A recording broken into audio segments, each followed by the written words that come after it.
మన ప్రభువు రక్షకుడైన యేసుక్రీస్తు నామములో అందరికీ వందనములు.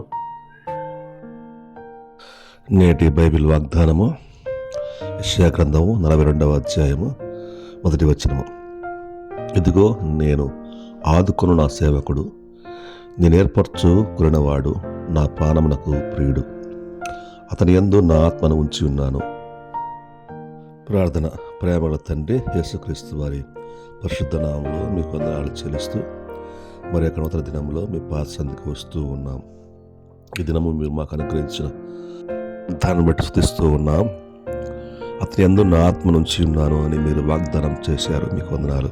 అవును ప్రభువా, ఈ లోకయాత్రలో మేము సాగుతూ ఉండగా మీ ఆత్మ సంచారం మాకు అనుగ్రహించినందుకై మీకు స్తోత్రములు. మీ ఆత్మ కాపుదల నడిపింపు మాకు అనుగ్రహించినందుకై మీకు స్తోత్రములు. అపవాదికి జంకకుండా మా తండ్రి మా దేవ మమ్మల్ని ధైర్యపరుస్తూ మీరు మాకు అనుగ్రహించిన నూతన వాగ్దానాన్ని బట్టి స్తుతిస్తూ ఈ దినమంతట్లో మీరు మాకు తోడుగా ఉండి బలపరిచి నడిపించమని యేసుక్రీస్తు పరిశుద్ధ నామములో ప్రార్థించి అడిగి పెట్టుకుంటున్నాం తండ్రి. ఆమేన్.